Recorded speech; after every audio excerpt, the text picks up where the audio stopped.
Everyone, কেমন আছো সবাই? আশা করি ভীষণ ভালো আছো, সুস্থ আছো। তোমাদের ভালোবাসায় আমি অনেক অনেক ভালো আছি।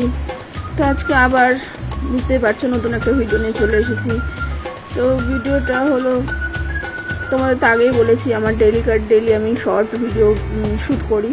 তো তারই কিছু কিছু পার্ট কেটে তোমাদের জন্য আমি ভিডিও বানাই, কারণ শর্ট ভিডিও তো সবসময় তোমাদের আমি আপলোড দিতে পারি না, তোমরা সবসময় দেখতেও পাও না। সেই জন্য আমি ওই শর্ট ভিডিওগুলোকে এক জায়গায় করে একটা ব্রড ভিডিও বানাই, যেটা তোমাদেরকে প্রেজেন্ট করি। আর ওই ভিডিওগুলোতে তোমরাও ভীষণ ভালোবাসাও দাও, সেই কারণে আরও বানানো। তো তোমাদের ভালোবাসা পেয়েছি বলে আজকে এই ভিডিওগুলো আবার তোমাদের কাছে প্রেজেন্ট করছি। তো দেখতে থাকো যে আমি প্রত্যেক দিন একটা নতুন লুকে নতুন গেটআপে যে ভিডিওগুলো শ্যুট করি, তোমাদের সেগুলো কেমন লাগে। তো দেখতে থাকো কন্টিনিউ ভিডিওটা আমার সাথে, চলো।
ভিডিওটা তো কেমন লেগেছে? আশা করি ভীষণ ভালো লেগেছে। তো ভালো লেগে থাকলে লাইক কমেন্ট শেয়ার অবশ্যই করতে ভুলবে না। আর এইরকম যদি ভিডিও আরো দেখতে চাও তো চ্যানেলকে সাবস্ক্রাইব করে দেবে। তো আজকের মতন আসি, টাটা, বাই বাই, ভালো থেকো, সুস্থ থেকো, আবার দেখা হবে পরে অন্য একটা ভিডিওতে। তো বাই বাই।